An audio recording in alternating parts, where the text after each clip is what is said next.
नमस्कार, educational news channel पर आपका स्वागत है।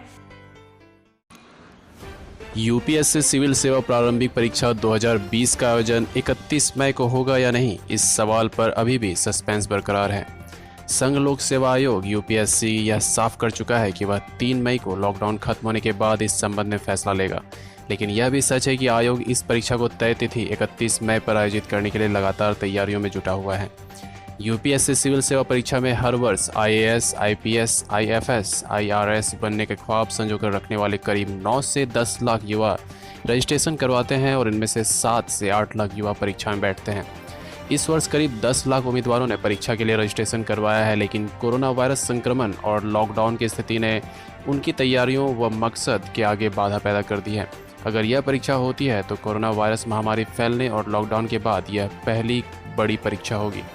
यूपीएससी के सदस्य बीएस बसी ने खास बातचीत में यह कहा कि परीक्षा पूरे देश में आयोजित होती है और इसमें करीब 10 लाख लोगों ने आवेदन किया है। औसतन करीब 7 लाख उम्मीदवार परीक्षा में बैठेंगे। हम स्थिति को ध्यान में रखकर परीक्षा पर 3 मई के बाद फैसला करेंगे। यूपीएससी अधिकारी ने कहा कि हालांकि परीक्षा के आयोजन की तैयारी 6 माह पहले ही शुरू हो गई थी। डिस्ट्रिक्ट कलेक्टर्स और डिस्ट्रिक्ट मजिस्ट्रेट ने परीक्षा केंद्रों की पहचान कर ली है। इनमें से ज़्यादातर स्कूल हैं और कुछ कॉलेज हैं। लिस्ट में से करीब 2500 केंद्रों का चयन किया गया है, लेकिन लिस्ट में शामिल काफ़ी स्कूलों को अब क्वारंटाइन केंद्रों में तब्दील कर दिया गया है। इसके अलावा आयोग के अभ्यर्थियों के एक राज्य से दूसरे राज्य में जाने को लेकर भी सोचना होगा। यूपीएससी ने आयोग, केंद्र व राज्य सरकारों से उन कर्मचारियों की भी पहचान कर ली है जिनकी ड्यूटी इस परीक्षा के आयोजन में लगेगी।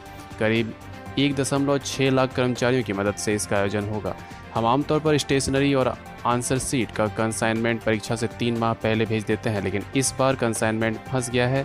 यह इंडिया पोस्ट द्वारा डिलीवरी किया जाता है, लेकिन अभी भी इंडिया पोस्ट जरूरी चीज़ों की आपूर्ति करने में लगा हुआ है। उन्होंने कहा, यहाँ तक कि आयोग को भी कुछ सूझ नहीं रहा कि क्या किया जाना चाहिए। हमें परीक्षा को टालने के लिए कई पत्र मिल रहे हैं। उन्होंने कहा कि परीक्षा की एडमिट कार्ड बिल्कुल तैयार हैं, अगर हम चाहें तो उसे आज ही जारी कर सकते हैं, लेकिन बाद में हमें अभ्यर्थियों के परीक्षा केंद्र बदलने पड़ सकते हैं।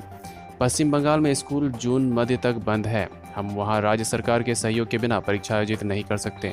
परीक्षा को टालने के केस में एक दिक्कत यह भी है कि ऐसे होने पर अभ्यर्थियों को मेंस एग्जाम की तैयारियों में बहुत कम समय मिलेगा।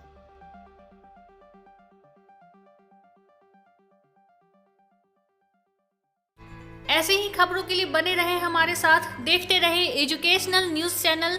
लाइक, सब्सक्राइब और शेयर करना ना भूलें। सुरक्षित रहें। धन्यवाद।